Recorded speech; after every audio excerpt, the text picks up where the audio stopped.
about monitors. Genelec 1034Bs. Someone told me that there's only like 4 pairs of these in the country. I love them. An equipment broker that I work with brought them over because he wanted to use our studio as a neutral territory so that he could show these speakers to other studio owners. After I plugged them in, I said to him, I said, hey, they're not leaving. It's as simple as that. So here they are, the Genelec 1034Bs. I love these speakers. They allow us to monitor at nightclub levels with the accuracy of most near fields. That's what's great about them. They're my pride and joy. I opted to get those instead of a sports car a few years back. We have Genelec 1031s. We have Event-Tone Mix Cubes. We have Event 2020s. We have Tannoy System 8s with hot house power and Kimber cable. And I think that's monitoring. My studios are an extension of the production business that I do. I feel that I want to be a good producer, a good record producer. So in order to do that, I have to have the tools that I need to get the sound to deliver the results that I know I can deliver.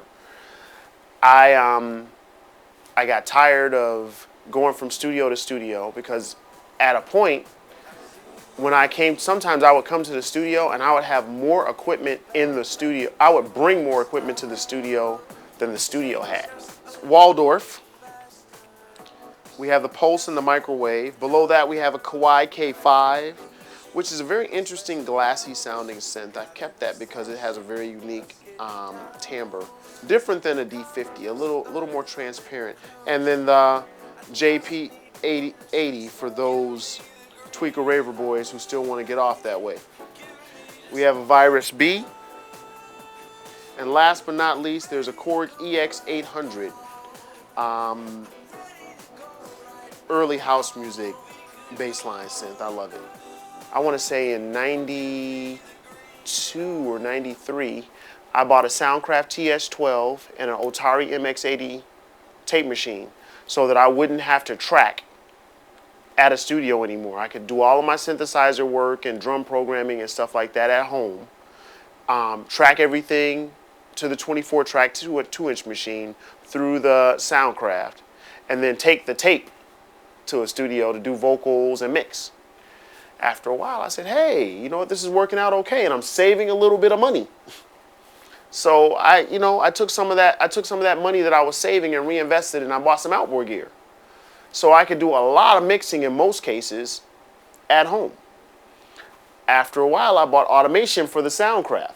So then pretty much I was mixing everything at home. I was living above and below a Payless shoe store on North Avenue in California, here in Chicago.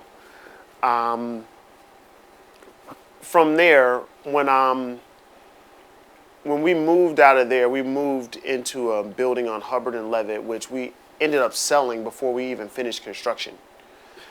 I moved back into the I moved back with my Chicago Tracks family, down the hall from this other new jack artist that had just got he had just got a hot record deal, and he was coming off his, second or third hot record, a young guy, R. Kelly.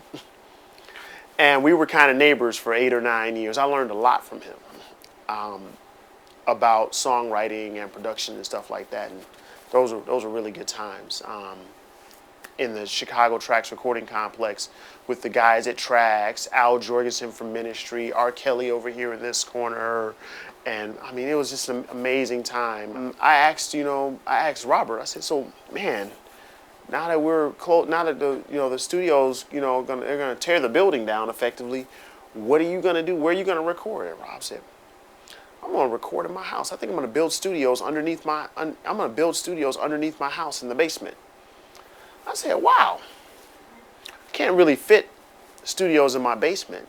I can't really fit studios in my condo, but I wonder if I took what I was paying for my mortgage on my condo and what I was paying for rent for the studio space and combined it, I wonder what I'd end up with. And I